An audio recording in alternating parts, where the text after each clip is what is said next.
Hi, here I am in Reading where it's 109, so I thought let's do it outside. Kind of crazy that way.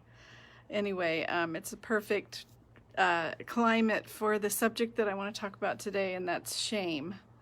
And boy, did I have a battle with shame this week.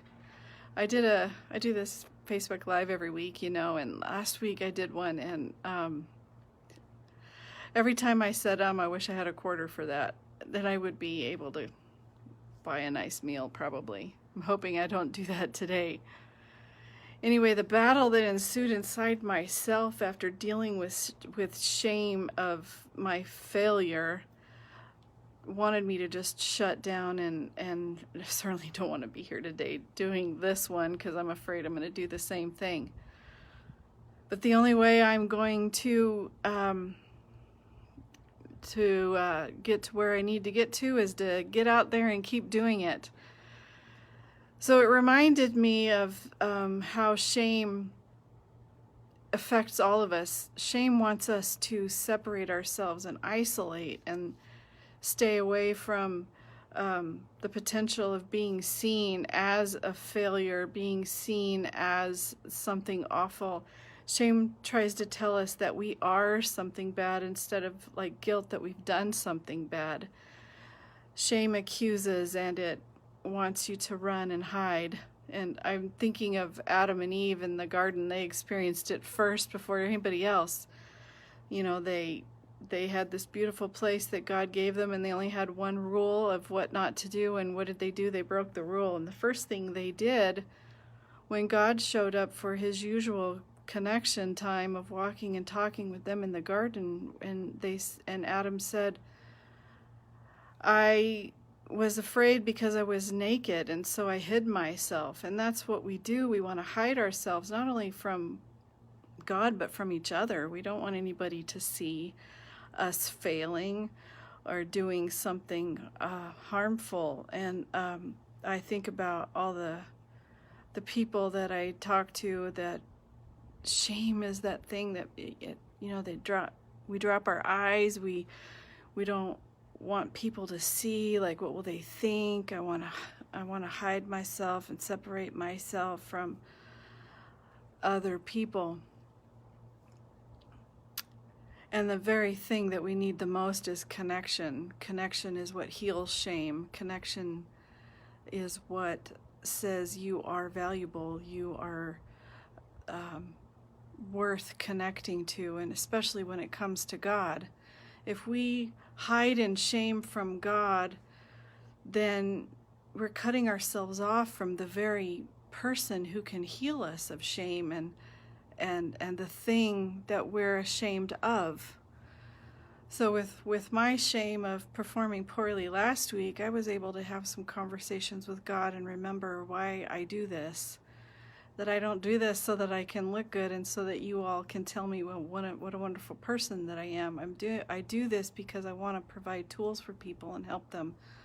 So whatever method I have to do or whatever process I have to go through to overcome myself, then I'm going to do it because it's what I'm supposed to do.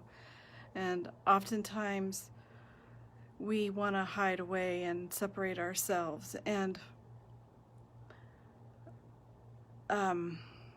hiding keeps us trapped in a cycle. So let's take sin for example. Like if you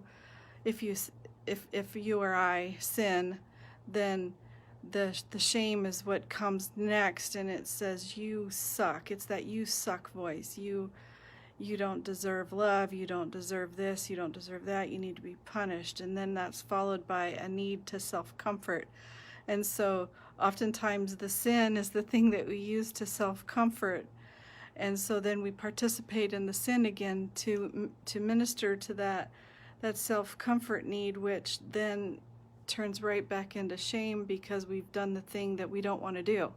And so you're forever in this loop, not going anywhere, not getting any freedom, just stuck looping around and around and around. And the reason that is because we've isolated, and the only tools that we've used is punishment to try to solve a problem that needs connection in order to heal it. connection where you step out and ask for help, step out and get other people to input, and so I was able this week to share what I have been going through, and it's almost like shameful to admit that I'm still struggling with self-confidence. This morning I was talking to my boss Donna about this very same thing. It's like I feel like I'm in the same spot that I've been in for a year and a half of trying to step out into a public way to let people to be seen publicly and to give people an opinion of me. And there was this shame that I hadn't overcome it yet. I work professionally in a where I help people overcome their issues, and here I am dealing with this issue over and over again. So there was that shame, but I knew that the only way out of it is to invite other people in, and now I'm inviting everybody into it because I know I'm not alone, and I know that there are things that each person struggles with that I want to encourage you to go before the Lord and just invite him into it and say, Father, I invite you in to this thing that I'm struggling with. I need, what the tools that you have and the information that you have about me to help me get to the other side, or I need to invite counselors in, or I need to go to a support group, or I just need to invite people into it because that's the only way to find true freedom. And anyway,